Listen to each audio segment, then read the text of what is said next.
지난주에 한번 우리가 만났으니까 오늘 조금은 익숙하게 서로 대면할 수 있을 것 같습니다. 사실은 이제 청년들에게 말씀을 전하라는 이야기를 들을 때마다 저는 조금 망설여지는 게, 저 스스로는 그렇게 나이가 많다고 생각 안 하지만, 그러나 청년들이 보기에는 얼마나 나이가 많은 사람이에요. 그러니까 내가 청년들에게 무슨 얘기를 할 수 있을까, 이런 그 고민이 되긴 합니다. 벌써 여러 해 전인데 어느 날 이제 전철을 타고 어딜 가고 있는데 자리에 앉아서 책을 보고 있었습니다. 근데 제 옆으로 할머니 한 분이 손자를 데리고 전철을 타고 가는데, 이 손자아이가 지루하고 궁금하고 그러니까 신발을 벗고 자리에 올라와 가지고 바깥을 이렇게 내다보고 있는데, 애니까 부산스럽잖아요. 그러니까 뭐 이렇게 이제 자꾸 움직이고 그래요. 책 읽는데 약간 방해가 되긴 했습니다. 그때가 제가 50대 후반이었을 거예요. 근데 그 할머니가 손자에게 주의를 주면서 이렇게 얘기했습니다. 예, 옆에 계신 할아버지 힘들잖아. 그래서 이젠 누가 뭐라 그래도 이제 할아버지로 인식이 되고 있구나, 이제 그런 생각을 가졌어요. 이런 경험은 또 한 번 있는데요. 어느 교회에 나이 60대 초반에 그 남선교회 회원들이 헌신 예배를 한다고 와서 말씀 전해달라고 제 친구가 하고 있던 교회여서 가서 이렇게 있는데, 찬양하는 시간이 돼가지고 그분들이 쭉 앞으로 나와서 찬양을 했어요. 근데 이분들이 노인들처럼 보이는 거야. 내 눈에 꾸부정하고 행동거지도 굼뜨고. 예배 다 마친 다음에 제가 친구 목사에게 얘기했습니다. 야, 우리하고 비슷한 또래인데 왜 저렇게들 늙어 보이니? 그랬더니 친구가 한 얘기가 있어요. 그 사람들이 자네를 보면 똑같은 생각할 거야. 그래서 그런가 보다 하고 느꼈습니다. 인생은 참 쓸쓸하죠. 세월 앞에 장사 없고 우리는 모두 낡아져 갑니다. 오늘 저희 교회에서 예배를 드리면서도 그 얘기를 했는데, 세상의 모든 것들이 변화 속에 있습니다.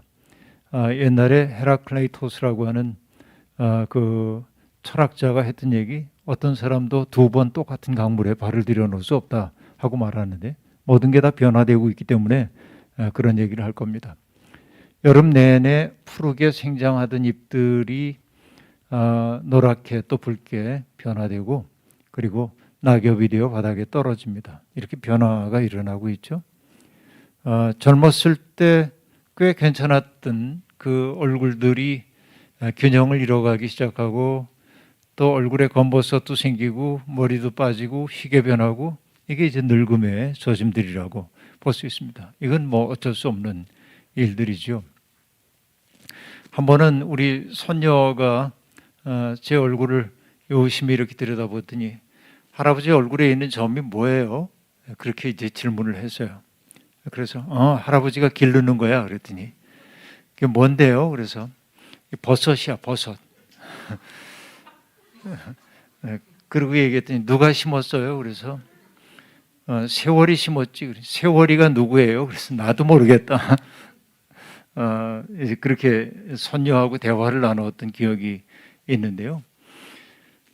이게 모든 게 다 그렇게 변화 속에 있습니다. 한 문명도 흥망성쇠가 있게 마련이고요. 또 우리의 사랑이라고 하는 것도 역시 마찬가지입니다. 아주 뜨겁게 누군가를 사랑하고 이 사람이 없으면 못 살 것 같고, 그런데 사랑이라고 하는 그 뜨거웠던 감정이 오랫동안 지속될 리가 없어요. 그렇게 지속되면 사람이 살 수가 없습니다. 불타버리고 말는지도 몰라요. 그래서 어떤 사람은 결혼이라고 하는 것을 슬픈 균형, 그렇게 얘기를 했는데, 맞춰서 살아가는 거죠. 오늘 뭐 찬양한 자매 곧 결혼한다는데, 그 앞에 균형을 이루는 건 좋은데 여기 슬픈 균형이 안 되기를 바랄 뿐입니다. 종교적인 체험이라고 하는 것도 역시 똑같은데, 그러니까 우리가 정말 그리스도를 인격적으로 만났을 때 얼마나 마음이 뜨거웠는지 모릅니다. 그때만 해도 찬송가를 부를 때마다 가슴이 막 벅차올랐어요.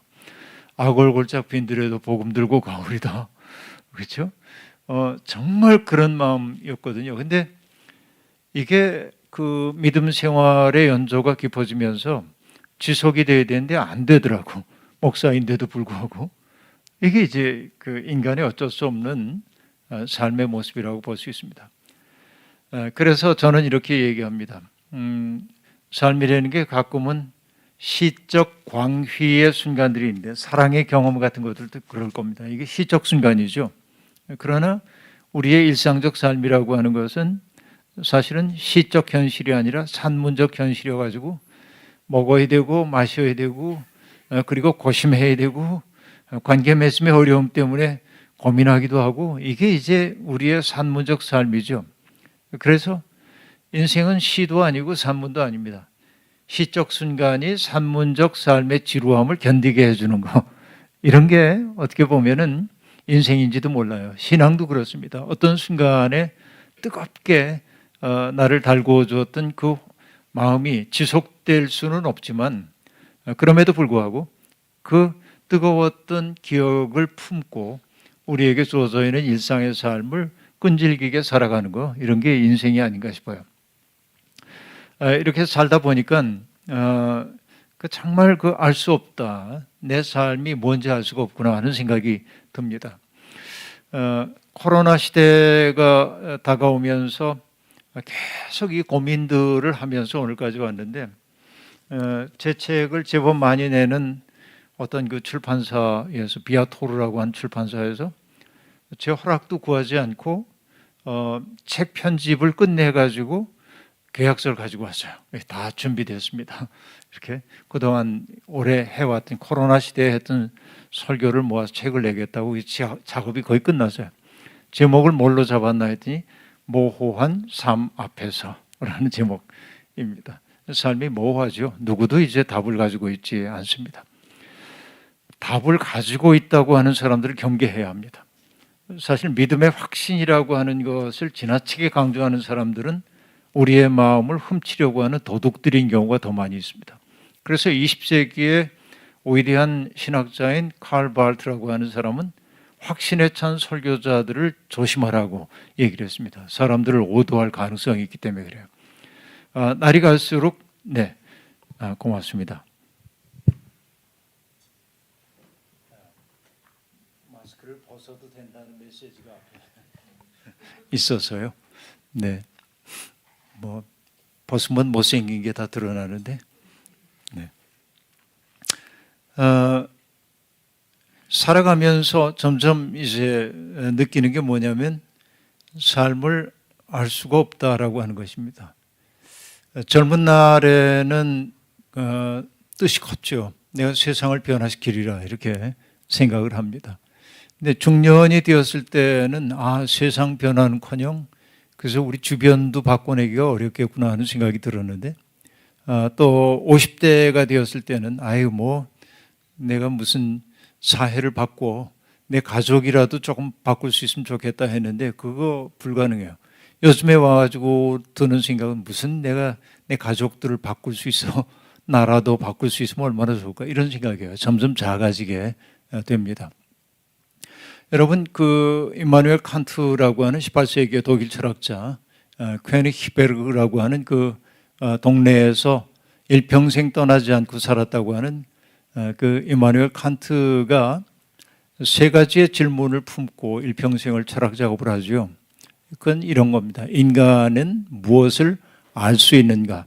나는 무엇을 알 수 있지? 안다고 하는 게 뭔가? 내가 생각하는 주체이고 바깥에 대상이 있다고 얘기할 때 주체와 대상과의 관계가 어떻게 인식이 발생하는가 이런 고민들을 한단 말이에요. 철학적 고민은 어렵죠. 그 결과로 나온 책이 순수 이성 비판이라고 하는 책입니다. 철학사에서 그 해결의 정신현상학이라는 책과 더불어서 또 하이데거의 존재와 시간과 더불어서 3대 난석 가운데 하나라고 얘기를 하는데 매우 어렵죠. 두 번째 이 칸트를 사로잡았던 질문이 인간은 무엇을 해야만 할 것인가 라고 하는 질문입니다. 내가 인간으로 태어난 바에야 어떻게 사는 게 잘 사는 거지? 그런 질문을 우리가 늘 해야 하는 거죠. 그러니까 인간은 본능을 따라 살지 않고 자기의 본능을 억제해 가면서 타자와 의미 있는 관계를 맺어가야 하는 거죠. 여기 이제 도덕적인 삶이 발생하게 되는데, 그러니까 인간은 무엇을 해야 할 것인가라는 질문을 던진단 말이죠. 이게 실천 이성 비판이라고 하는 비판서로 나타나잖아요. 그리고 인간은 어떻게 아름다움과 추함에 대해서 판단할까? 인간은 무엇을 숭고하고 아름답다고 여기는가? 여기에 대한 이제 관심을 품고 그 질문을 던졌던 것이 판단력 비판이라고 하는 책으로 등장을 한단 말이에요. 이게 3대 비판 서적입니다. 인간은 무엇을 할 수 있는가? 인간은 무엇을 해야만 할 것인가? 인간은 무엇을 아름답다고 느끼고 추하다고 느끼는가? 인간은 어떻게 숭고한 삶을 지향할 수 있겠는가? 이런 질문이죠. 그런데 칸트가 그 세 가지의 질문을 가지고 그 질문을 하나로 뭉뚱그린 질문이 뭐냐면 결국 인간이란 무엇인가 라고 하는 질문이에요. 인간은 대체 뭐지? 내가 이 세상에 인간으로 태어났는데 내가 선택하지 않았지만 인간으로 태어나서 산다는 것은 언제나 물음 속에 던져진 존재란 말이죠. 그러니까 뭔가를 선택해야 돼.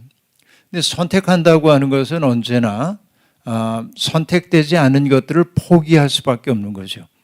이게 로버트 프로스트의 시 가지 않은 길이라고 하는 시의 내용 아닙니까? 그죠? 노란 숲 속에 두 갈래 길이 있었는데 둘 다 이쪽으로 가도 저쪽으로 가도 아름다울 것 같아서 그래서 유심히 이렇게 지켜보다가 사람이 덜 간 것 같은 길을 택했다는 거죠. 거기서 행복했어요. 근데 인생의 마지막에 그가 뭐라고 얘기를 하고 있는 겁니까? 그런데 그날 내가 선택했던 그것이 내 인생을 결정적으로 바꿔놨다는 거죠. 선택은 다른 것을 배제한다라고 하는 뜻이기도 합니다.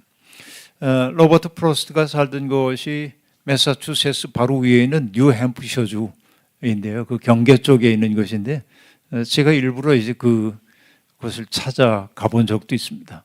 그리고 그 사람이 걸었을 만한 그 길을 걸으면서 여러 가지 생각들을 품었던 적도 있습니다. 근데 이렇게 이제 인생을 산다고 하는 것은 참 쉽지 않아요.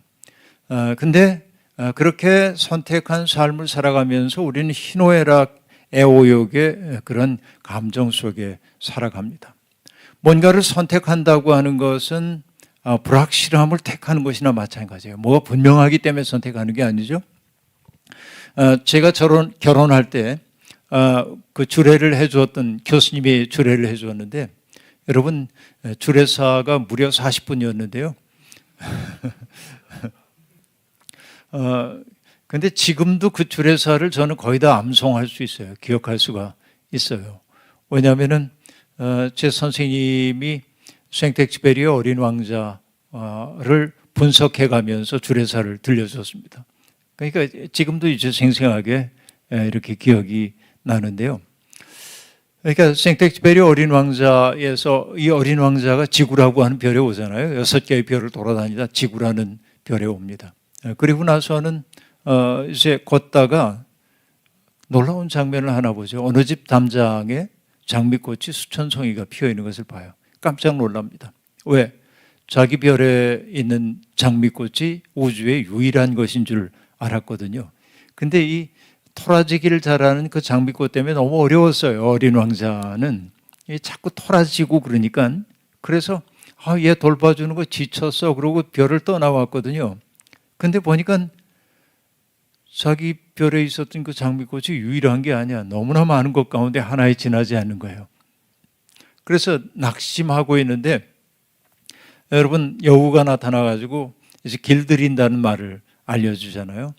서로 우리는 길들이기 위해 시간을 좀 가져야 돼. 그러면 우리가 조금 떨어져 있는 게 좋아. 바람이 이렇게 불고 밀밭이 이렇게 일렁이는 모습을 보면 너의 금발머리를 생각할 거야. 그렇잖아요. 이런 그 아름다운 것들. 이제 그런 길들인다는 얘기를 하면서 실망한 어린 왕자에게 들려주는 얘기 여러분 있잖아요. 내 별에 있는 그 장미는 내게 유일하다는 거예요. 왜냐하면 내가 벌레를 잡아줬고 소가 뜯어먹지 못하도록 꼴망을 씌워줬고 바람이 불어서 꽃잎이 떨어질까 봐 병풍을 쳐주었어.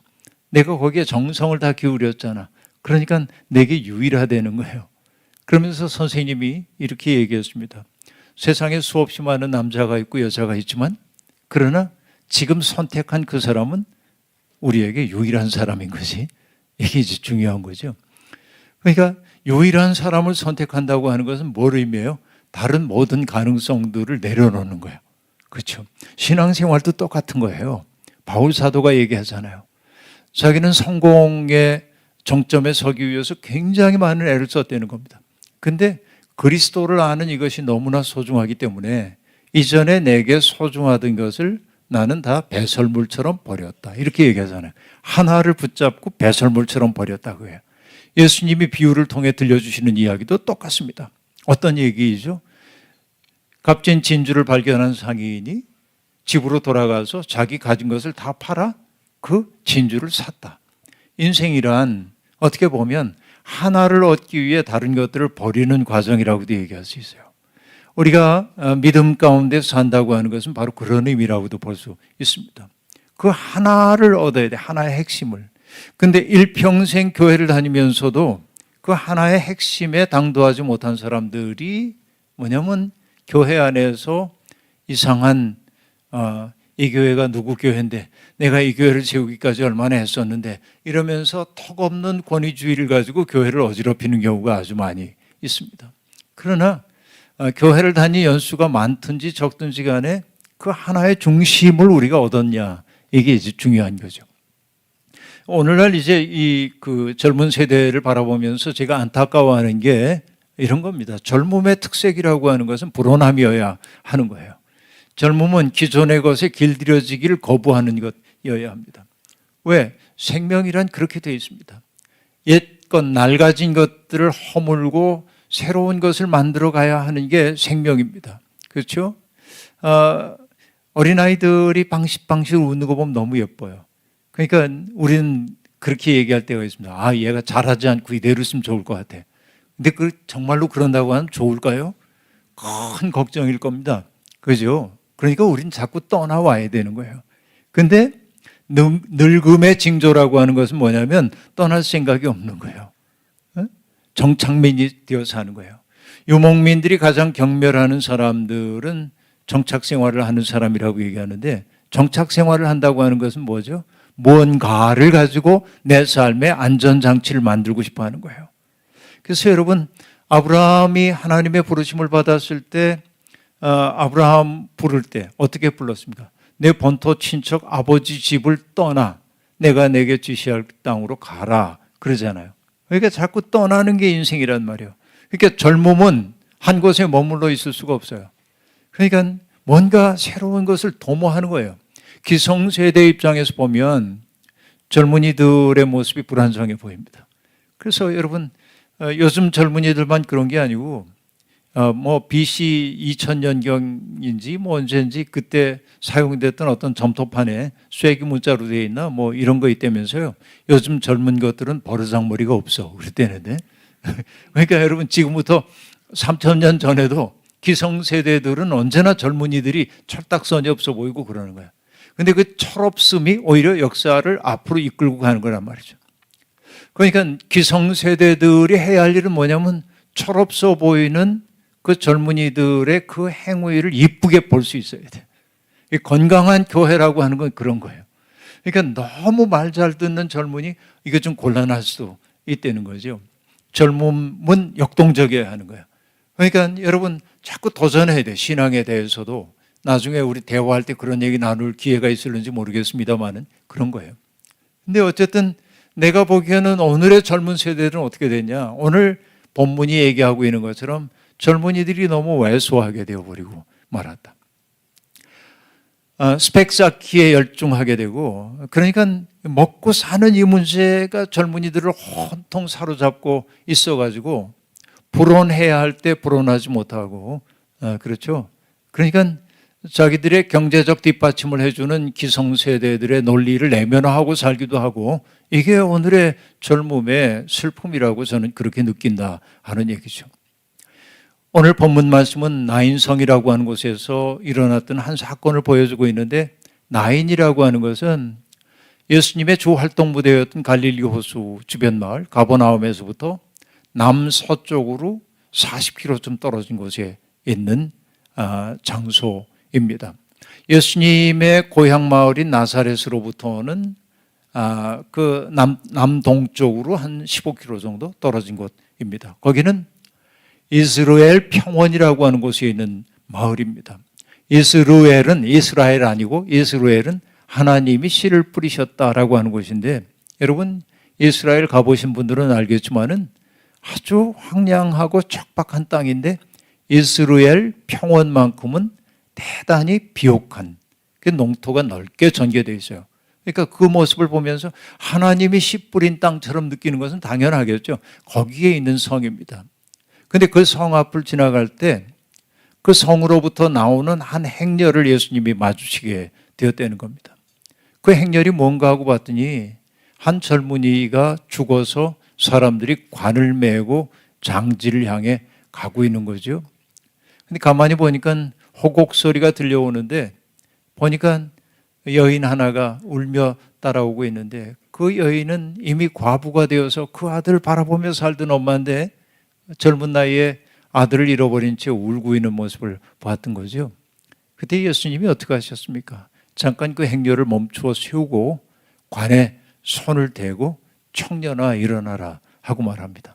그러자 청년이 일어났다는 거 아니에요? 이게 오늘 본문 아닙니까? 저는 청년아 일어나라 라고 하는 이 말이 오늘 젊은이들을 관 속에 담아가지고 말 잘 듣는 젊음으로 만들고 있는 이 시대에 예수 그리스도께서 던지고 있는 근본적 도전이요 명령이라는 생각이 드는 거예요. 청년아 일어나라. 너희는 겨우 취직해서 먹고 사는 그 문제 해결하라고 이 인생을 허락받은 게 아니다. 그 문제 하찮은 문제란 얘기가 아니고, 뭐 밥은 먹고 다니냐 이런 말도 있지만 정말 밥 먹는 문제를 무시하자는 얘기가 아니고, 여러분 밥은 어떻게든지 먹게 돼 있어요. 그리스 철학자인 디오게네스의 일화 가운데 하나가 그런 게 있죠. 어느 날 디오게네스에게 알렉산더 대왕이 디오게네스의 친구를 하나 보내는 거입니다. 알렉산더 대왕이 자기를 도와달라고 하는데 자꾸 거절하잖아요, 디오게네스가. 근데 이 친구가 디오게네스를 설득하기 위해 다가왔던 거죠. 근데 그때 마침 디오게네스가 식사 중이었는데 뭘 먹고 있었냐면 아주 거친 콩꼬투리 같은 거를 이렇게 먹고 있는 거예요. 이건 음식이라고 할 수도 없는 거죠. 그러니까 친구가 때는 이때다 그러고 혀를 끌끌 차면서 얘기했습니다. 아유, 대왕님 앞에 조그만 고개를 숙였더라면 이런 건 안 먹고 지낼 수 있을 텐데. 그러자 디오게네스가 쳐다도 안 보고 얘기했어요. 이런 걸 먹고도 만족할 수 있으면 굽실거리지 않아도 될 텐데. 그렇게. 여러분 이게 이제 차이 아닙니까? 그러니까 우리가 남들이 누리는 것을 다 누리고 살려니까 문제인데, 난 뭐 좀 경제적으로 유의하지 않아도 괜찮아. 그러나 의미 있는 인생을 살겠어. 그러면 우리 앞에 길이 엄청나게 열린단 말이에요. 힘들겠지만 인생은 본래 힘든 건데, 그렇죠? 젊은 날에 고생 안 해보면 언제 고생을 해보겠어요? 여러분 생각해 보면 젊은 날 바짝 고생해서 나중에 내가 행복하게 살 거야, 물질적으로 많이 유효하게, 이 꿈이면 그냥 그렇게 살 수밖에 없어요. 그 팔자려냐 하고 살아야죠. 그러나 적어도 우리가 예수를 믿는다고 한다면 세상이 우리를 길들이는 대로 따라가지는 않겠다. 왜? 바로 그것이 예수 그리스도의 삶 아니에요? 그리스도는 로마가 지배하고 있던 그 세계에서 성공의 정점으로 가기 위해 애썼던 분이 아니고, 로마가 가지고 있었던 그 지배의 논리를 해체해가지고 새로운 세상, 하나님 나라 꿈을 심어줬던 분 아닙니까? 그렇죠? 모두가 백향목처럼 우뚝한 나무가 되어야 한다고 말할 때 예수님은 뭐라고 얘기합니까? 백향목이 되기 위해서는, 여러분 내가 백향목 될 수 없는데도 되려고 하면 얼마나 힘들겠어요. 그러니 어떻게 하자는 얘기입니까? 겨자풀처럼 우리들 끈질기게 살아남아가지고 우리에게 주어져 있는 인생 살고, 그리고 바람이 불어오면 서로 어깨를 곁고 바람 견뎌내고, 지친 날갯짓 하다가 지친 녀석들이 우리 품으로 오거든 얼마나 애썼어 좀 품에 안아주고, 이렇게 사는 게 하나님 나라라고 얘기하는 거 아닙니까? 그렇죠? 남보다 뛰어난 것이 아름다운 인생이 아니라 자기답게 사는 게 아름다운 인생이죠. 청년아 일어나라 말이죠. 여러분, 예수를 믿는 청년들은 멋있어야 합니다. 적어도 세상에 길들여져서 거기에 그냥 신한 고난 따라가는 사람들이 아니라 힘겹더라도, 그렇죠, 덜 먹어도 괜찮아, 내가 덜 누려도 괜찮아, 그러나 이렇게 의미 있게 살겠어 라고 살아가는 인생, 바로 그것이 일어선 인생, 다시 얘기하면은 부활에 합당한 인생을 사는 거다 하는 생각을 품는 거죠. 그래서 오늘 이 자리에 있는 우리 젊은이들, 또 그 방송을 통해 접하고 있는 젊은이들이 나는 내가 생각한 것보다 크다. 세상에 우리에게 딱지를 잡고 이제 매기잖아요. 넌 루저야. 네가 다니는 대학은 형편없어. 너는 성적이 뭐 어때? 연봉이 어때? 이렇게 얘기하려고 그럴 때 우리가 그들이 규정한 대로 살기 시작하면 안 돼. 우리의 삶의 주인은 내가 돼야 돼. 아니, 난 내 인생을 주체적으로 살 거야. 난 이렇게 사는 게 행복해. 그렇죠? 이 새로운 삶. 남들이 다 누리는 것을 나도 누려야 한다고 생각할 때 새로운 삶은 불가능해요. 그러나 나는 이렇게 살 거야 라고 규정하면 되는 거예요. 그래서 여러분, 마르케스라고 하는 그 남미의 소설가가 노벨 문학상을 받은 분인데, 아무도 대령에게 편지하지 않다, 이제 그런 그 책이 있습니다. 퇴역 대령이 이제 연금이 나오기를 기다리는데 나라가 어려워지니까 인플레이션이 심하고 그러니까 연금을 잘 안 주고 그러는데 달라고 메시지를 보내면은 곧 줄 거다, 곧 줄 거다 그래요. 날마다 좋은 소식 오기를 기다리면서 부둣가에 가서 오늘은 우편낭에 자기 연금 지급한 데는 뭐가 나오나 하고 이렇게 봐요. 매일 안 오는 거죠. 그냥 또 안 왔다는 얘기를 듣고 돌아서는데 스탁 한 마리가 먹을 걸 구하느라고 이렇게 돌아다녀요. 그때 이 대령이 스탁을 보고 이렇게 얘기합니다. 친구, 인생이란 씁쓸한 것에 그렇게 얘기를 하는데요. 그래요. 인생은 본래 씁쓸하지. 그렇지. 받아들이면 되는 거예요. 그러나 그 씁쓸함 때문에 내가 비참해지진 않겠다. 씁쓸하지만 나는 나대로 멋있게 재밌게 살겠다. 나만 아는 사람은 되지 않겠다. 내가 누군가에게 나를 선물로 줄 아는 사람이 되겠다. 이 마음으로 산다고 할 때 그가 바로 일어선 사람, 입장을 가진 사람, 독립한 사람, 믿음의 사람이란 말이죠. 청년아 일어나라. 주님의 이 부름에 응답해서 여러분도 여러분의 생이 얼마나 소중한지를 깨달아서 멋지게 살 수 있기를 기원합니다. 네, 잠깐 기도할까요? 자비로우신 하나님, 오늘도 높은 뜻 광성교회 젊은이들과 복음서에 나오는 한 사건을 두고 함께 이야기를 나누게 해주시니 고맙습니다. 아름답고 멋진 젊음이 여기에 있습니다. 세상이 그들을 규정해 준 대로, 규정된 대로 살아가는 사람들 되지 말게 도와주시고, 세상의 질서를 무한히 뛰어넘을 줄 아는 상상력이 있는 사람들, 그리고 부하거나 가난하거나 사람들에게 잘 알려졌거나 무명의 사람이거나 신명나게 자신을 하나님의 꿈을 위해 바칠 줄 아는 멋진 사람들이 될 수 있도록 이끌어 주옵소서. 예수님의 이름으로 기도하옵나이다. 아멘. 네, 목사님 감사합니다. 귀한 말씀 전해주셔서. 네, 제가 잘 떨지 않는데요. 오늘따라 왜 이렇게 떨리는지 제가 참 많이 존경하고 흠모하고, 제 마음이 마치 아이유님 옆에 있는 것 같이 이렇게 너울너울 울렁거려서 참 어떻게 해야 될지 모르겠습니다. 사실 오늘 가을 사경에는 이 시간을 위해서 거의 만들어졌다고 봐도 과언이 아닐 것 같아요. 여러분들이 조언해 주신 많은 좋은 질문들이 있어서 그 질문들과 그러니까 좀 구체적으로 목사님과 대화를 좀 나누고 싶습니다. 그리고 시간이 좀 허락한다면 현장에서도 좀 질문을 받고 여러분들의 이야기와 또 목사님의 이야기를 좀 포개해 보려고 합니다. 네, 목사님 그러면 첫 번째 질문 좀 드려도 괜찮을까요? 네. 오늘 말씀이랑도 좀 연관이 있는 질문인 것 같아요. 네, 질문은 이렇습니다. 지난주 목사님 말씀을 듣고 하나님 나라의 가치에 따라 더불어 살아가고는 싶은 마음이 더욱 커집니다. 하지만 청년으로서 개인의 삶이 안정되지 않아 이 상태로 누굴 돕기엔 불안함이 우선 몰려와요. 삶을 여유롭게 영위하고 남는 안에서 구제의 형태로만 살아가는 것이 답일까요? 개인의 막막한 삶과 하나님 나라의 연대 사이에서 갈팡질팡하는 청년들에게 목사님은 어떤 말씀을 해주고 싶으신지요? 라는 질문입니다. 네. 제가 이제 일부러 질문서를 보내왔는데 안 열어봤어요. 왜냐하면은 꾸며서 얘기하고 싶지 않았기 때문에 생생하게 여러분의 질문에 그냥 답을 하고 싶었기 때문에 그런데 그러니까 여러분 이거 보세요. 더불어 살고 싶은 마음이 있다. 이렇게 살아야 하는 것 같아. 그러나 그럴 수 있는 여건은 되지 않는다. 이런 거 아니에요? 그러니까 우리 사이에 발생하고 있는 존재의 불화 같은 것들이 있어요. 세상에는 이제 두 종류의 인생이 있다고 얘기하죠. 하나는 되고 싶은 나, 또 하나는 현실의 나. 그렇죠? 이 둘이 일치하면 얼마나 좋겠습니까만 사실은 이 둘이 불화를 겪을 때가 아주 많이 있습니다. 그러면 사람들은 이제 생각하죠. 현실의 나에 충실하기 위해 되고 싶은 나를 포기해야 하나?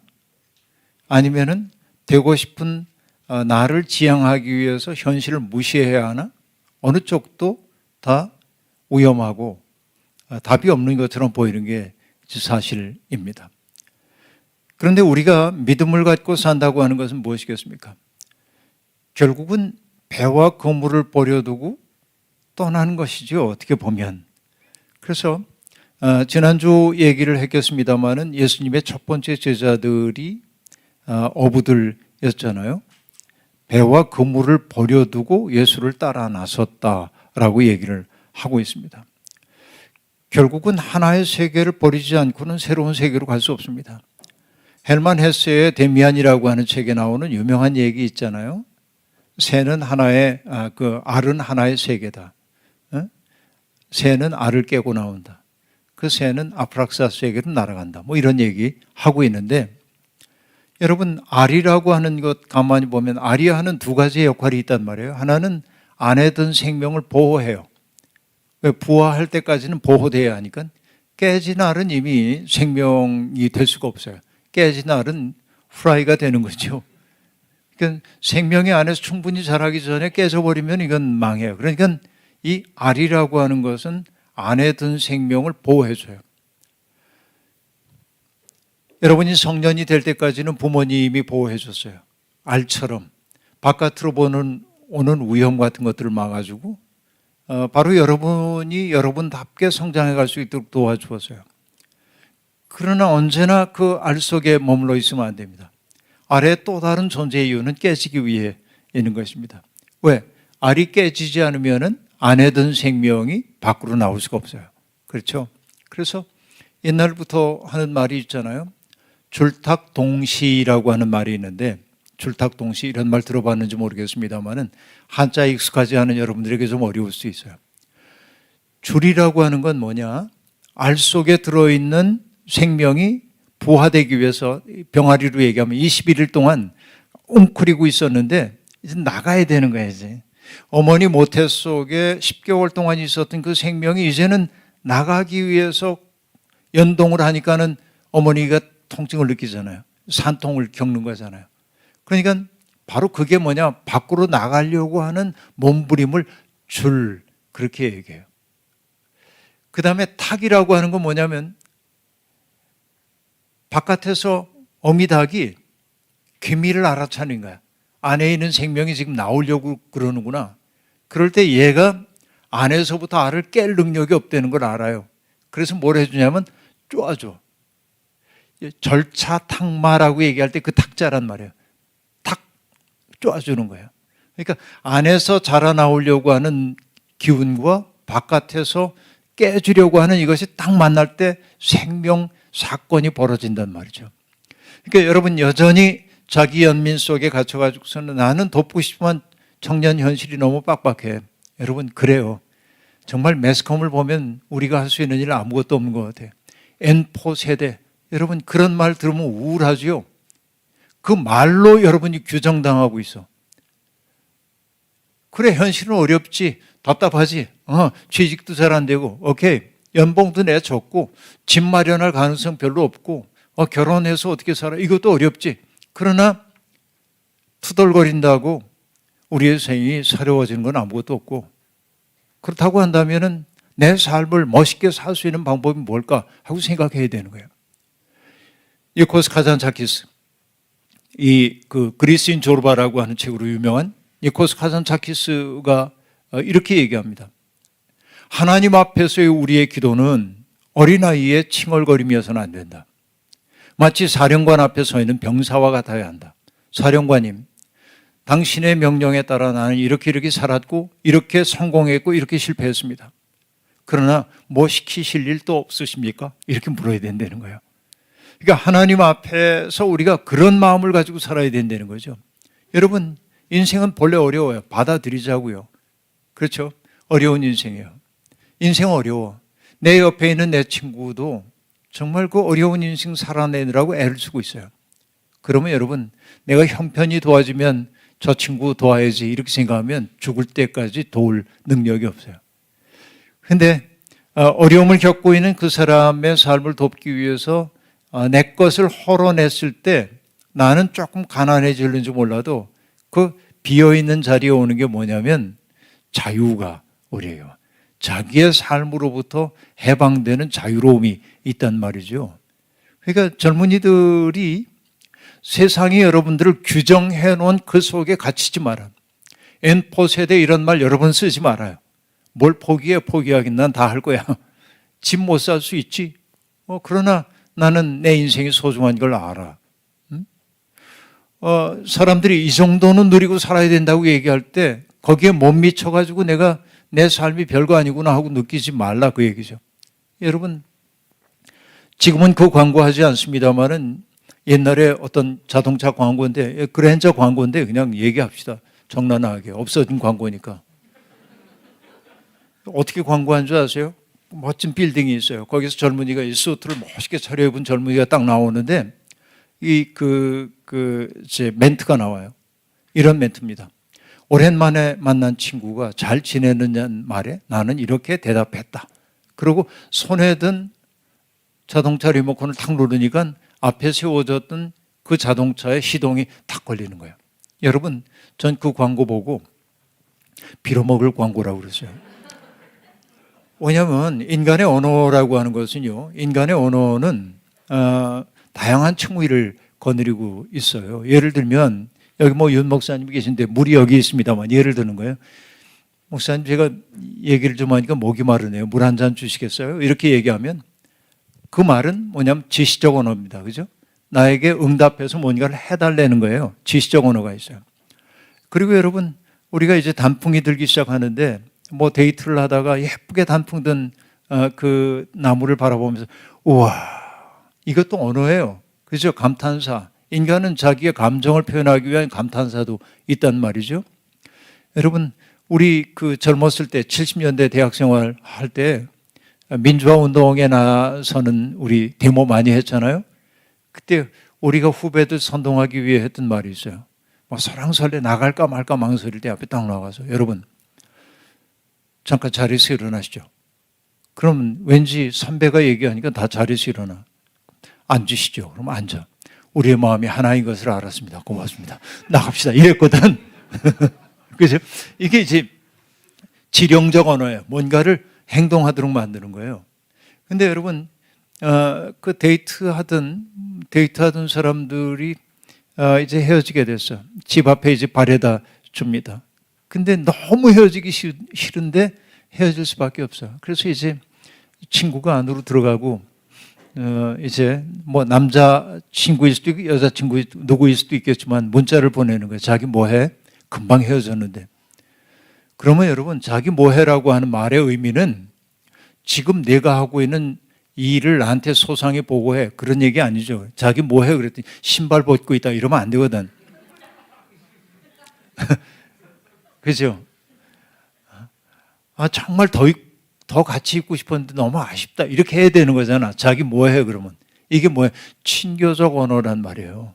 그럼 오래간만에 만난 친구가 잘 지내느냐는 말은 친교적 말을 건네온 거예요. 언어가. 그러면 그 문법 구조를 맞추려면 어떻게 해야 됩니까? 너무 반갑다. 야, 얼마만이냐? 야, 시간이 있어? 차 한잔해. 이래잖아요. 근데 어떻게 지내냐니까 어떻게 응답했어요? 나 이런 사람이야. 쭉. 여러분, 언어가 어긋나고 있잖아요. 망한 세상이에요, 이게. 그렇잖아요. 이게 지금 돈이 주인 노릇하는 세상의 모습을 적나라하게 보여주는 거란 말이죠. 그러니까 이런 어긋난 세상을 고쳐야 돼요, 우리들이. 병든 세상을. 그러니까 우리가 기독교인으로 부름받은 까닭은 바로 그런 세상을 고치라고 하는 데 있다. 그래서 여러분, 유대인들은 아이가 태어나면은 아이에게 이렇게 축복을 한대요. 내가 태어났을 때의 세상보다 내가 세상을 떠날 때의 세상이 아름답기를. 그런데 그래서 그건 뭐냐면 이 사람과 더불어 세상이 아름다워지기를 원해요. 이걸 헬라어로 뭐라고 하냐? 티쿤 올람이라고 그래요. mending the world라고 얘기하는 건데 세상을 고치다. 그래요. 망가진 세상 고치는 거예요. 우리가 기독교인으로 부름받았다고 하는 것은 사람들이 세워놓은 성공의 기준에 도달하기 위해서 하나님의 능력을 동원하기 위한 것이 아니고 망가진 세상을 고치려고 하는 하나님의 꿈에 동참하기 위한 거예요. 그렇다고 한다면 내 능력이 안 돼서 내 코드 석자인데 그런 얘기 할 수 없어요. 그 일 열심히 해야 되지만 그러나 내 삶의 한 부분은 아름다운 세상 만드는 일에 바쳐야 하지 않겠나? 그 생각 품는 거죠. 이 정도로 답할게요. 네, 박수가 나와야 될 것 같지만 참으십시오. 네, 감사합니다. 네, 불안해하지 마시고 불온해지시길 바랍니다. 네, 다음 질문인데요. 네, 주변에서 존경할 만한 신앙의 롤모델을 찾기가 쉽지 않습니다. 목사님 개인적인 신앙의 혹은 삶의 롤모델이 있으시다면 궁금합니다. 괄호 열고 예수님은 제외하고요라고 이렇게 써져 있습니다. 아마도 좀 이제 저희가 실제로 좀 가다울 수 있는 구체적인 삶의 모습을 좀 본받을 수 있을 만한 롤모델이 있을까? 목사님은 있으신지 이렇게 여쭤보는 질문인 것 같아요. 어느 선생님이 그렇게 얘기했습니다. 인생을 잘 살기 위해서 필요한 것은 좋은 책 100권. 정말 좋은 책 100권. 그 얘기는 그냥 읽어 치우는 책 말고 내 인생을 밝혀주는 책 100권을 읽어야 한다 하는 얘기가 있고요. 나도 지금 헤아려 보고 있어요. 내가 100권의 책을 읽었나? 근데 사실은 아직은 못 읽었어요. 10권도 채 못 읽은 것 같아요. 제가 가진 책이 한 만 몇천 권 이렇게 되겠는데 그 책을 다 읽었다고 얘기할 수 없지만 수없이 많은 책을 읽었지만 아직도 10권의 책을 읽지 못했는지도 모른다 하는 생각을 이제 품고 있어요. 어쨌든 100권의 책, 5명의 친구. 이런 의미에서 난 매우 외롭습니다. 왜냐하면 좋은 친구들은 있지만 저는 외로운 늑대과여서 늑대는 떼를 짖고 있지 외로운 늑대가 아니고 뭐라 그래야 돼요? 혼자 이렇게 지내는 제 과가 그래요. 그냥 사람들하고 있으면 힘들어. 그런 특색 때문에 다가오는 사람을 밀어내는 법은 없지만은 내가 주도적으로 다가서지는 못해요. 언제나 그렇습니다. 그게 어떻게 보면 장자가 얘기한 이상적 삶이기도 합니다. 다가오는 사람 밀어내지 말고 떠나는 사람 붙잡지 말라고 얘기를 하는데 제가 꼭 그렇게 이제 지내고 있는데 정말 그 마음을 나누고 생명을 나눌 수 있는 그 5명의 친구가 있는가 생각해 보면은 그냥 늘 생각나서 만나는 그런 친구들이 많지는 않은 것 같아요. 벌써 오래전 얘기입니다만은 제가 부목 때 얘기인데요. 어느 날 이제 주일 예배를 마치고 나서 집으로 들어갔는데 여러분 그런 느낌 아세요? 속이 이렇게 쏙 빠져나간 것 같은 내 삶의 모든 게 다 쏙 빠져나간 것 같은 이게 이제 저보다 젊은 분들에게 이런 비유를 들면 실감이 안 날 텐데 온유월 논에 벼가 자라고 있는 논에 옛날에 우리 때 보면은 우렁이들이 자라고 있었는데 새들이 우렁이를 파먹어가지고 껍질이 둥둥 떠오른 적이 있어요. 그럼 온유월 그 논물 위에 이 우렁이 껍질이 둥둥 떠다니는 모습이 떠오르는 거야. 그때 내가 꼭 그런 것 같아. 속이 지금 싹 빠지고 뜨뜻미지근한 물 위에 뜨고 있는데 내 생명이 다 빠져나간 것 같은. 그래서 여러분 집에 어떻게 있을 수가 없어요. 몸을. 그래서 무조건 이제 그 전철을 타고 그 종로 2가로 갔습니다. 지금은 새로 생기긴 했대요. 근데 그건 저는 그 서점이라고 인정을 안 합니다. 옛날에 우리 마음을 들뜨게 했던 종로 서적이라고 있었어요. 서점이. 종로 서적이라고 하는데 꼭 가면 2층이 기독교, 3층이 인문학, 4층이 자연과학 뭐 이렇게 이제 층별로 되어 있었습니다. 근데 우리 또래 사람은 전부 거기에 대한 추억을 가지고 있습니다. 왠지 거기 가면 누군가를 만날 수 있을 것 같고 그런 느낌들. 그 꼭 만나. 그게 이제 어떤 그 중심이 그 속에 있었어요. 거기 가서 책을 들여다보는데 책도 눈에 안 들어와. 아, 친구한테 전화할까? 그래서 친구의 얼굴들을 이렇게 떠올려 보는 거예요. 그런데 차마 전화할 생각이 안 나. 왜냐하면 내가 전염시킬 것 같아, 이 우울함을. 어쩔 줄을 몰라 하다가 종로 2가에서 제가 이제 청파동에 살고 있었으니까 천천히 걸어서 집까지 왔는데 그래도 마음 진정이 안 돼. 근데 서재에 가서 책을 이렇게 보다 보니까 이상의 권태라고 하는 작품이 눈에 띄었습니다. 여러 번 읽었던 책이죠. 그걸 꺼내가지고 내가 권태에 빠졌던 거야. 독일 말로 권태를 랑바일레라고 얘기하는데 랑은 길다, 바일레라고 하는 건 순간이라는 뜻인데 순간이 길게 느껴지는 게 권태인데 내가 권태에 사로잡혀 있던 거죠.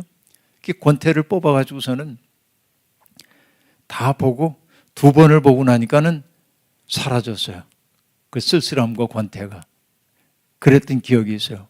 근데 어쨌든 저는 내가 정말 어려움을 겪을 때마다 찾아가서 만나는 그런 그 친구, 이런 친구들이 많지 않아요. 그러나 책을 통해서 나의 스승이 되어줬던 분들은 꽤 됩니다. 예를 들면 그 유대인 랍비이긴 한데 아브라함 조수아 헤셀이라고 하는 사람은 나의 신학적 사고가 벽에 부딪혔다고 느낄 때마다 돌아갑니다. 그분의 책으로 돌아가서 언제나 들여다보고 있고, 그 다음에 내가 너무 제도에 길들여져 가지고 답답해졌다고 느낄 때마다 아까 얘기했던 니코스 카잔차키스 그 사람의 책으로 돌아가서 마치 조르바가 그런 것처럼 불온함을 다시 한번 연습하는 거예요. 그리고 저는 글 쓰고 하는 사람이니까 나의 문장이 질이 멸렬하다고 느낄 때마다 여러분 아큐 정전의 저자인 루신 선생의 그 강고한 글들을 보면서 문장을 벼리기도 합니다. 그렇게 보자고 한다면은 그들이 지금 다 언급하지는 않았습니다만 그들이 나의 삶의 롤 모델이라고 얘기할 수 있겠죠. 그런데 마지막 하나가 있습니다. 정말 인생 잘 살기 위해 꼭 필요한 겁니다. 스승 한 분 모셔야 합니다. 한 분의 스승. 그러니까 스승을 모신다고 하는 말은 어떤 말입니까? 스승이 파트로 매주를 쓴다고 그래도 고개를 끄덕일 수 있는 사람만이 스승이에요. 그러니까 그분이 하는 일거수일투족 이것을 그대로 그냥 따르고 싶어요. 그분은 절대가 되고 내가 무가 되는 경험을 할 때 난 진짜로 배울 수 있는 거거든요. 그러니까 맹목적으로 누군가를 추종하라는 말은 아니고 배움의 자세는 그러해야 한다. 적당히 이렇게 하면 안 된다 하는 얘기. 아직도 나는 그 한 분의 스승을 찾기 위해 애를 쓰고 있습니다. 그러니까 저는 근본적으로 외롭게 오늘까지 걸어왔어요. 나의 길을 가이드해 줬던 것은 특정한 어떤 존재는 아니었습니다.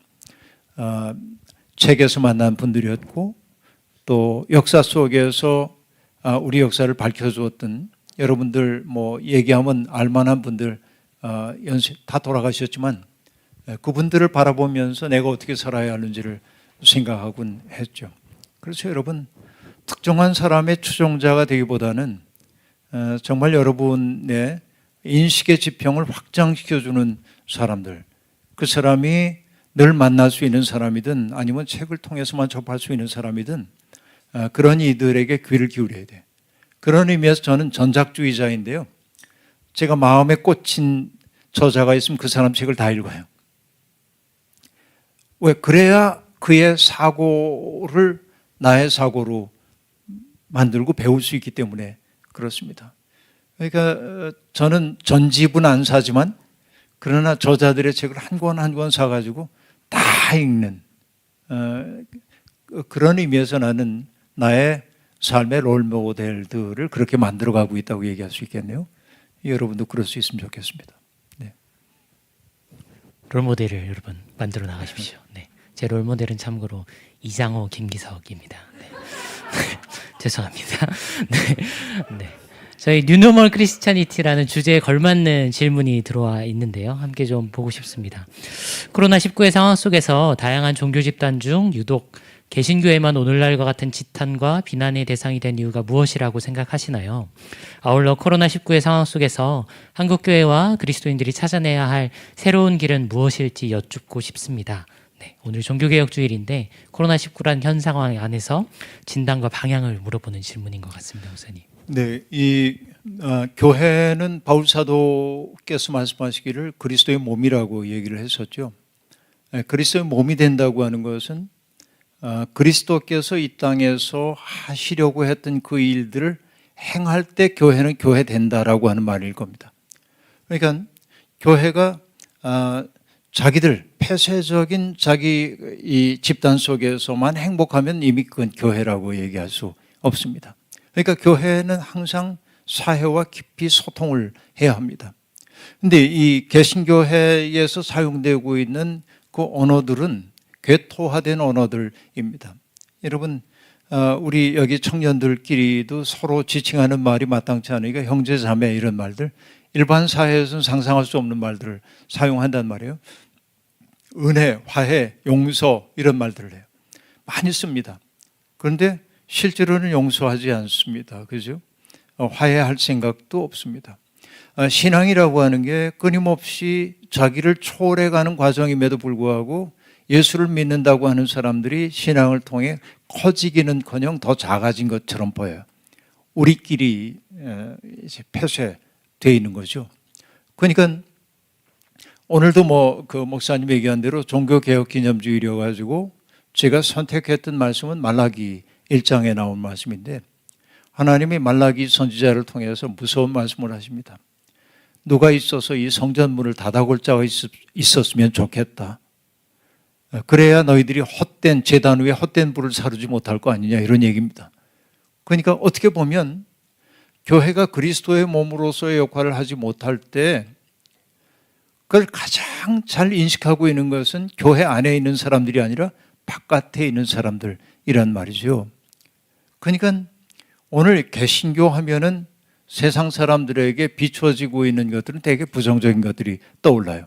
이건 매스컴이 그렇게 유도한 것도 있지만 또 실제로 그것이 우리에게 없다고 얘기할 수 없는 현실이 많이 있어요. 헌금을 강요한다든지 교회 세습을 한다든지 성직자들의 추문들 또 교인들이 가지고 있는 구원에 대한 배타적 특권 같은 오만함 이런 것들이 또 역사를 초월의 방향으로 견인해 가기는커녕 오히려 역사는 앞으로 향해 나가려고 그러는데 자기들의 알량한 신앙적 이런 거 가지고 붙들고 늘어져서 역사를 지체시키려고 하는 이런 모습들을 보면 우리가 억울하다고 할 거 없다. 욕먹어 당연하다 이게 보면 저는 그렇게 생각을 하는 거예요. 왜냐하면 시민사회로부터 너무나 우리가 유리되어 왔다 하는 얘기입니다.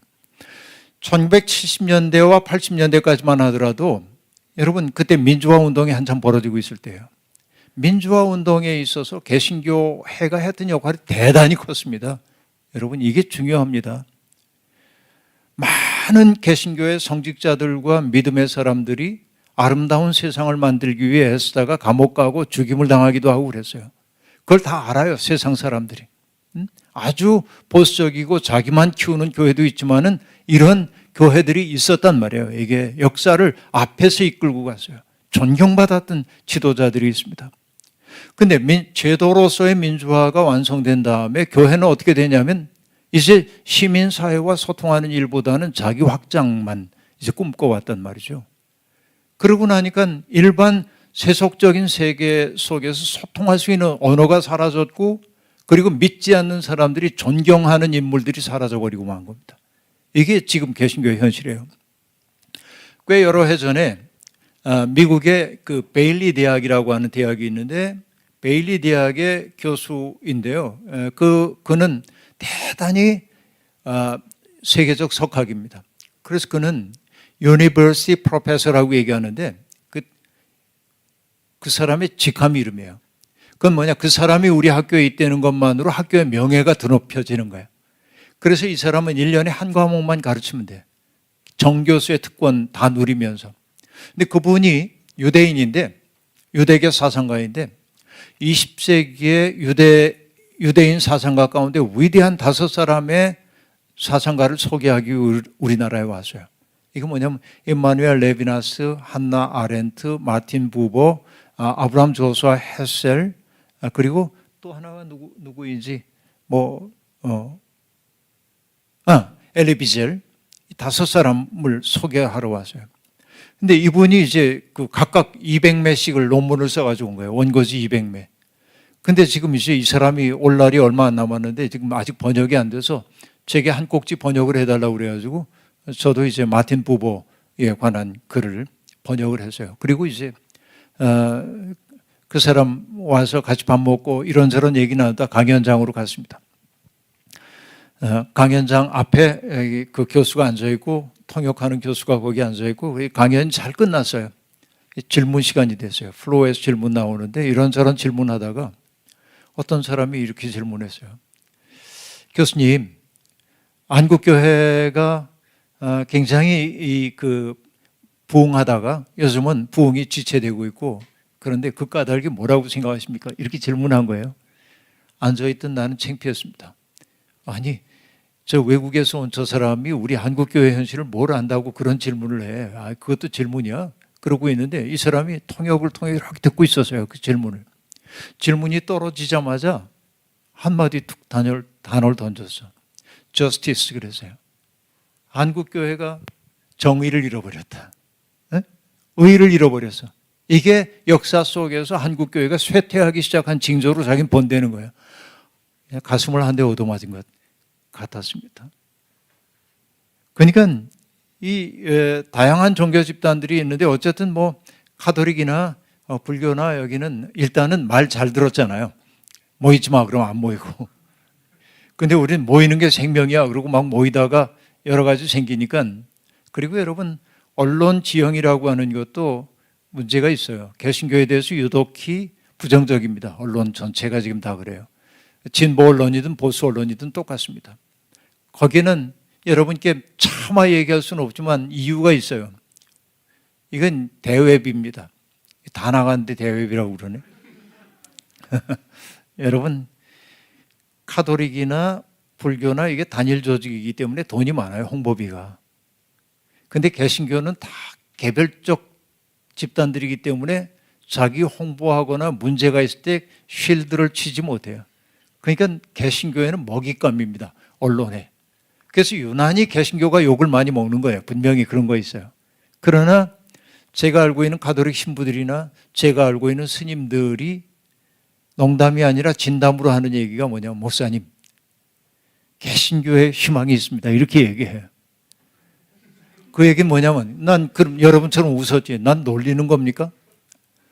근데 한국교회 하면 떠오르는 대표 선수들이 하도 문제를 일으켜가지고 그런데 그 때문에 정말 아름답게 현장에서 필드에서 아름답게 사역하면서 하나님 나라 꿈꾸고 있는 사람들의 그 꿈들이 드러나지 않을 뿐이에요.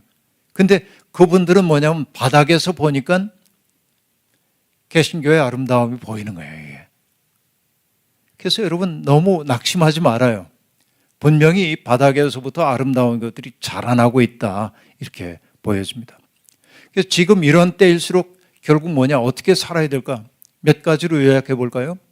에고센트릭한 삶에서 이제 에코 중심의 삶으로 바뀌어야 돼. 자아를 강화하는 삶을 지금까지 살아왔다고 한다면 이제는 생태학적인 사고를 하며 살아야 되는 거예요. 그동안에 여러분 우리가 살고 있는 문화라고 하는 건 탐욕을 제도화했어요. 끝없이 탐욕을 부추겨요. 이게 그레이드이죠. 탐욕이라는 게. 근데 그레이드에서 뭐로 바뀌어야 하냐면 그레인으로 바뀌어야 돼. 녹색으로. 생명 중심의 사고로 이제 바뀌어져야 한다. 기독교는 철저히 거기로 가야 돼요. 그리고 또 하나를 얘기하자고 한다면은 고립에서 연대로 가야 돼. 인간의 욕망이라고 하는 건 끝없이 자기 중심을 맴돌도록 되어 있기 때문에 언제나 사람을 고립시켜요. 에일리어네이트 시키는 거죠.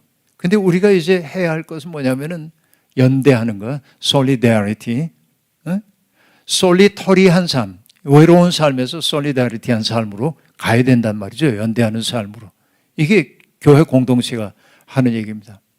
마지막으로 하나 얘기하자면은 hostility, 적대감이 가득 찬 세상이지만은 우리가 해야 하는 것은 hospitality, 환대, 공간을 빚어가야 한다. 이게 교회가 살 수 있는 길이에요. 금방 뭐 떠오르는 대로 얘기를 했는데 되게 기억나시죠? 에고에서 에코로, greed에서 green으로, 솔리터리한 삶에서 솔리데리티한 삶으로, 그 다음에 hostility, 적대감이 가득 찬 세상에서 hospitality, 환대의 세상으로 우리가 지향해 가는 것. 이게 코로나가 우리에게 준 선물일 수 있어요. 우린 이렇게 하지 않으면 교회가 살아날 수 없다는 사실을 지금 학습하고 있는 거예요. 힘냅시다. 네. 힘냅시다. 네. 네. 좋은 질문들이 참 너무 많이 있는데 시간 관계상 이 질문들을 좀 다 다루지 못해서 참 아쉬운 마음이 좀 있습니다. 그래도 현장에서 좀 오신 분들 중에서 질문이 있으실 것 같다는 생각을 좀 해서요. 현장에서 질문 혹시라도 하나 내지 두 개 정도만 저희가 좀 받아보려고 하는데 질문이 있으신 분들은 손을 들어서 표해 주시면 저희가 마이크를 좀 드리겠습니다. 질문이 있으신가요? 하하 참. 아 그럼요. 말랑말랑한 걸로 여러분. 말랑말랑한 걸로. 질문이 딱히 없으신가요? 여러분.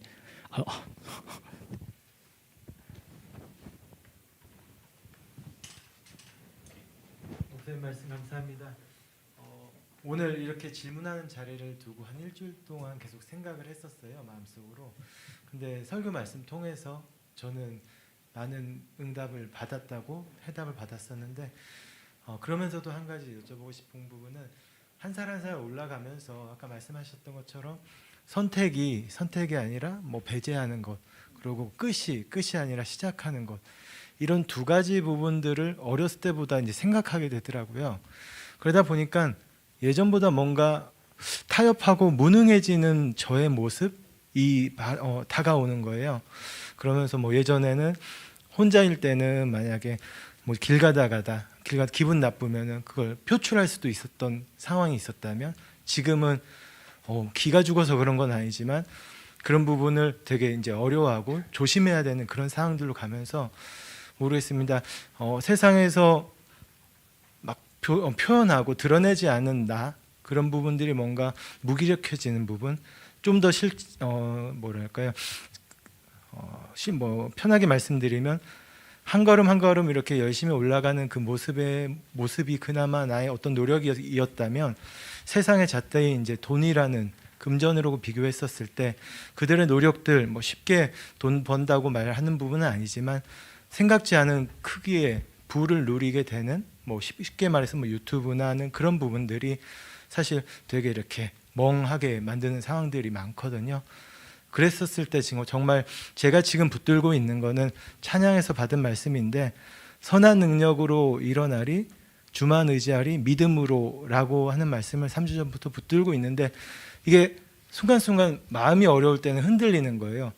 믿음으로만 가면은 되는 거 알고 있는데 왜 이렇게 힘들지? 그런데 아까 목사님 아까 말씀하실 때도 삶은 힘들다, 그리고 그리스도인은 힘들다, 그 말이 저는 근데 위로가 되는 말이었었거든요. 좀 두서는 없을 수 있지만 방금 말씀드렸던 그런 정황들이 좀 삶에 이렇게 펼쳐져 있습니다.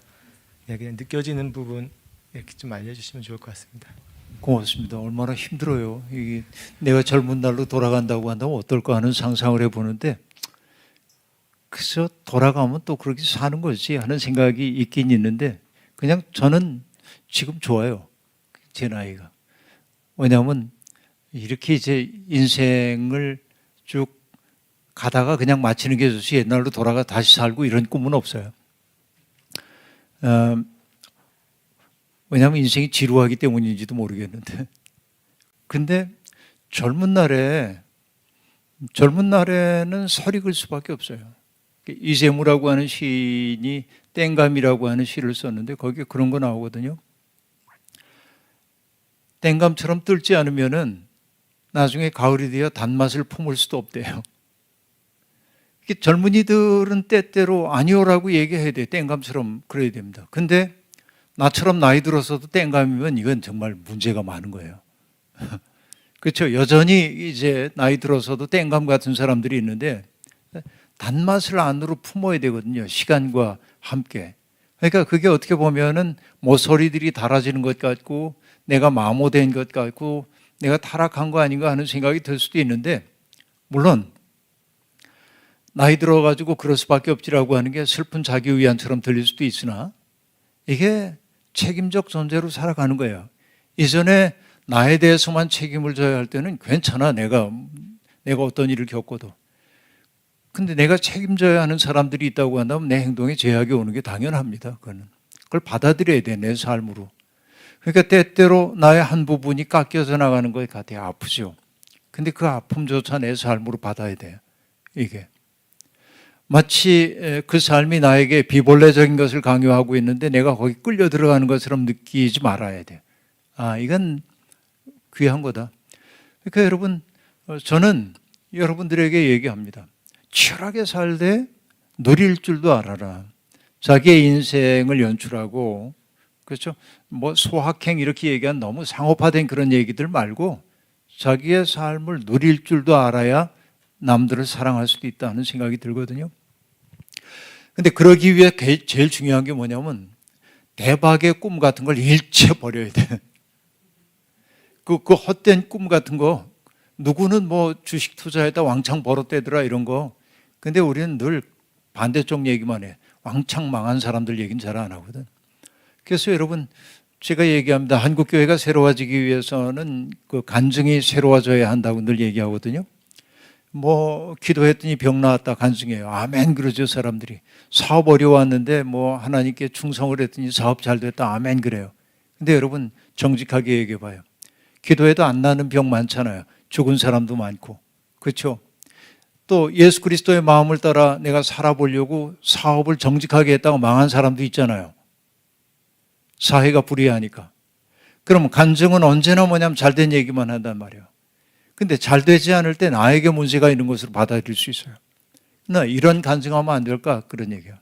나는 살기 위해 하나님께 기도했지만 하나님 내 병 고쳐주지 않아서.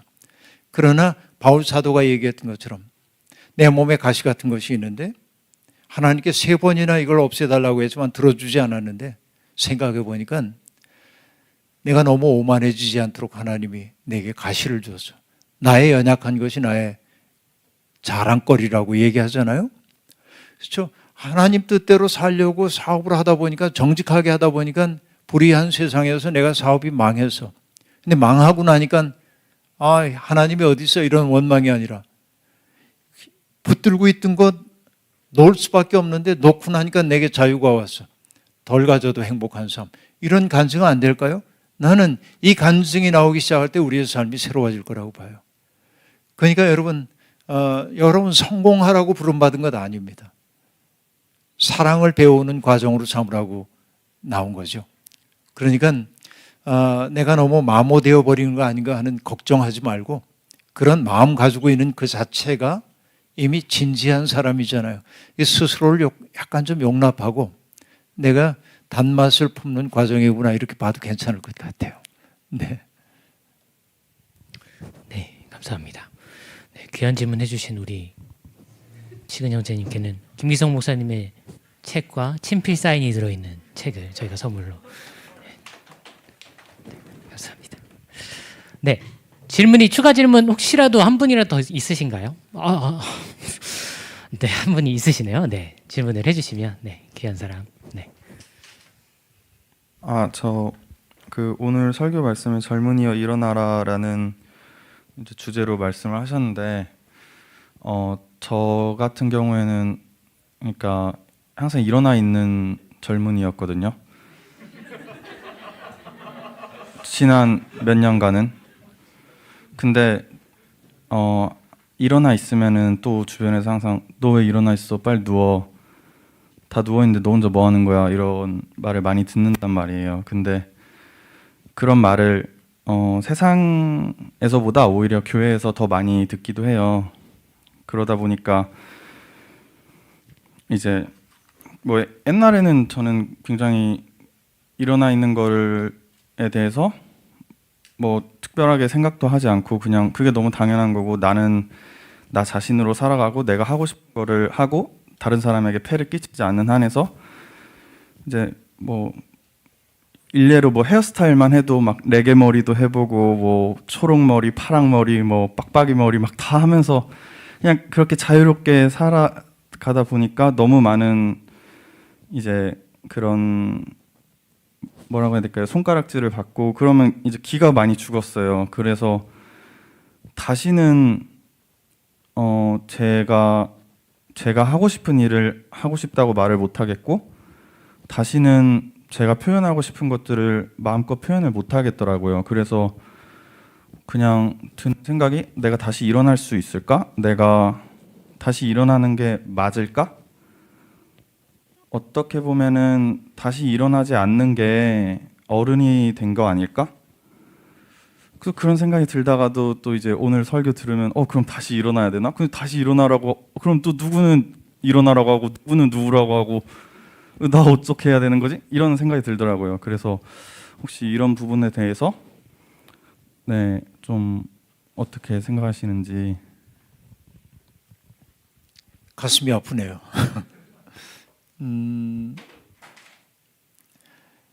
이게 우리 이제 그 교회 다니는 사람들의 버릇 가운데 하나가 어떤 그 동일성 속에 누구를 우겨 넣으려고 하는 이런 일들이 좀 많이 있어요. 어떤 틀을 만들어 놓고 그 틀에 맞게 내가 돼야 돼요. 그러니까 이렇게 이제 손 뻗치고 있으면 손 집어넣어. 이렇게 발 뻗치고 있으면 발 집어넣어. 그래서 이 틀 속에 이제 집어넣으려고 하는 거죠. 몸은 커졌는데 그 틀 속에 들어갈 수가 없는데 나는 자유롭고 싶은데 그 틀 속에 자꾸 집어넣어. 우울해지죠. 교회가 그러지 않았으면 좋겠어요. 그냥 자유롭게 위반하더라도 위반해서 그렇지 그게 젊음이지. 그러나 기다릴게. 이런 여유 좀 어떨까? 성경 공부를 할 때도 그런데요. 요즘 나는 젊은이들하고 성경 공부 안 하지만은 내가 정답 정해놓고 그걸로 몰아가지를 않아요. 어떤 얘기를 하더라도 웃으면서 받아요. 그 마음껏 얘기하게 하고 그러고는 이제 성경의 메시지는 이런 것 같다고 나는 얘기를 해주는 편이죠.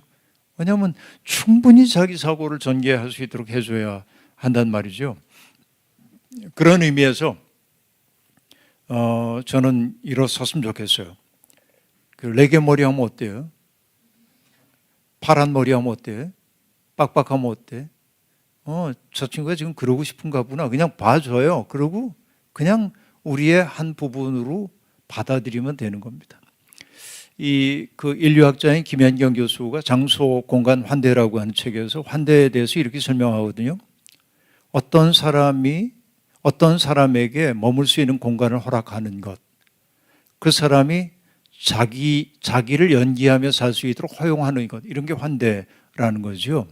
그러니까 아름다운 공동체라고 하는 것은 모두가 다 동일한 사람들, 똑같은 몸짓과 표정을 짓고 있는 사람들이 자기 동일성 속에 머무는 게 아니라 서로 이질적인 사람들이 곁에 머물러 있는 것을 허용하고 기다려주고 그리고 그러면서도 함께 하나의 지향을 바라보면서 기뻐할 수 있는 거 이런 거 아닐까 싶은데 그런 의미에서 자기를 자꾸 너무 이렇게 우겨놓지 말아요.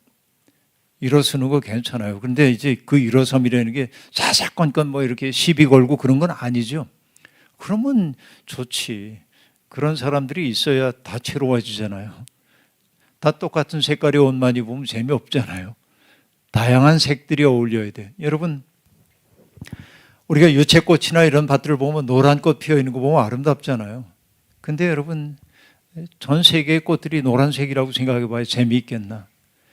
정원이 아름다운 까닭은 다양한 색들이 어울리기 때문입니다. 그러니까 나와 색깔이 다르다고 그를 배제하지 않을 수 있을 때 나는 건강해져요. 여러분 교회가 그러기를 소망합니다. 네. 김한글 일어나라. 일어나라 김한글 일어나. 네 됐습니다. 네 감사합니다. 네 저희가 원래 부탁드렸던 시간보다 또 목사님께서 되게 많이 시간을 내주셔서 우리 청년들과 대화도 나눠주시고 또 이야기해 주셨는데요. 이제 오늘 시간을 좀 정리해야 될 것 같습니다. 목사님 마지막으로 저희 청년들 위해서 뭐 파송의 기도나든지 뭐 축복의 기도 해주시고 축도해 주시면 저희가 이 시간 정리하고 또 삶의 자리로 나가서 싸워보도록 하겠습니다. 네, 여러분과 만난 시간이 참 기뻤고요. 또 진지하게 경청해 주셔서 고맙습니다. 그냥 듣는 거로 그저 끝나지 않고 이게 여러분들에게 새로운 신앙의 사유의 단초가 되어서 내가 어떻게 살아야 되지? 이 고민을 진지하게 할 수 있다면 제가 2주 동안 여기 왔던 보람이 있지 않나 하는 생각을 하는데요. 여러분 뭐 권면의 말은 아니고요. 삼진강의 시인인 김영택 시인이 그 긴 제목의 시가 있는데 그 시는 다 집어치우고 제목은 집어치우고 어느 날 이제 그가 그 분교 초등학교 선생님일 때 얘기인데 40살인가에 장가 왔거든요. 김영택 씨가. 근데 그 아내가 이제 잘 다녀오라고 해서 학교 출근했는데 와 보니까 탁자 위에 아내의 편지가 놓여 있는 거예요. 그래서 아니 이 사람 맨날 보면서 웬 편지를 보냈어? 그리고 편지를 열어봤어요. 근데 거기에 아내의 편지가 이렇게 나옵니다. 새 봄이 되면 당신과 만난 지 16년이 됩니다. 16년을 한결같이 나를 사랑해 준 당신 참 고맙습니다. 그러면서 당신이 바라보고 있는 나무와 강을 나도 바라보았습니다. 그 비가 많이 내리던 날 아이들을 초이 다이 뭐 장우 순서로 나란히 숙직실에 누워 재웠다고 하는 당신. 당신이 사랑을 노래하는 시인이라는 것보다 당신이 선자리가 더욱 아름답습니다. 이렇게 말하면서 16년을 한결같이 나를 사랑해 주었다는 그 얘기를 한 끝에 그가 이렇게 얘기합니다. 당신이 나를 너무도 귀하게 여겨 나는 당신이 나를 너무도 소중히 여겨 나는 귀한 사람이 되었답니다. 여보 고맙습니다. 이런 편지야. 그러니까 여러분 당신이 나를 소중히 여겨줬기 때문에 나는 귀한 사람이 된 거야. 잊지 마세요. 여러분이 왜 귀하냐면 하나님의 사랑받는 사람이기 때문에 그래요. 세상에 누가 뭐라고 그래도 하나님이 여러분을 귀히 여기신다는 사실을 알고 나 하나님이 귀함을 받고 있는 사람이야. 이 자부심을 가지고 여러분 살았으면 좋겠고 그러면 여러분 세상이 우리를 길들이려고 하는 것에 대해서 노라고 오만한 목소리 노. 난 거기 길들여지지 않을 거야. 내 삶 살 거야. 이럴 수 있지 않을까 싶어요. 같이 기도합시다. 자비로우신 하나님, 오늘 이 자리에 서 있는 멋진 젊은이들, 저들을 이 세상에 내신 분이 하나님이심을 믿습니다. 저들이 살아오는 동안 많은 꿈도 꾸었고 또 꿈이 좌절되는 아픔도 경험하기도 했고 또 미래에 대한 벅찬 꿈을 품었지만은 미래가 불확실하게 보이기 때문에 두려움이 가득 차 그들을 사로잡기도 합니다. 안개와 같은 두려움 속에 확고히 갇힌 것 같은 느낌 속에 살고 있는 것이 오늘의 젊은이입니다. 그들은 고단합니다. 불안합니다. 그리고 내면 가득 억울함이 가득 차 있습니다. 그러나 주님, 우리는 이 세상에 그렇게 길들여진 채 원망만 하며 사는 사람 아니라 그 세상 너머에서 우리를 부르시는 하나님의 그 음성을 들으면서 안개 자욱한 세상 너머의 관점으로 우리를 바라보며 사는 사람들입니다. 그리스도의 꿈을 우리에게 주셨으니 감사합니다. 하나님의 마음을 우리에게 주셨으니 감사합니다. 그 마음으로 섬기며 살겠습니다. 우리에게 주어져 있는 단 한 번의 인생 멋지게 살겠습니다. 누군가가 우리의 인생을 규정하도록 허용하지 않고 우리 스스로가 스스로 생명의 주인 되어 살겠습니다. 주님, 하나님의 꿈을 우리에게 주시옵시고 하나님 우리를 통해 하시고자 하는 일 명령해 주시옵소서. 그리고 명령하신 말을 따라 살 수 있는 능력 도하여 주옵소서. 높은 뜻 광성교회에 속해 있는 젊은 믿음의 지체들 한 사람 한 사람이 저마다의 색깔을 아름답게 드러냄을 통하여서 꽃동산을 이루어 살게 도와주시고 저들이 다채롭게 살아가는 그 생을 인하여 세상이 조금은 더 밝은 곳으로 변하도록 역사하여 주옵소서. 이제는 우리 주님 예수 그리스도의 구속의 은총과 하나님 아버지의 무한하신 사랑하심과 성령의 능력과 교통하심과 역사하심이 오늘 이 예배에 동참한 모든 이들과 저들의 오늘과 미래 위에 이제로부터 영원토록 함께 계시옵기를 간절히 축원하옵나이다.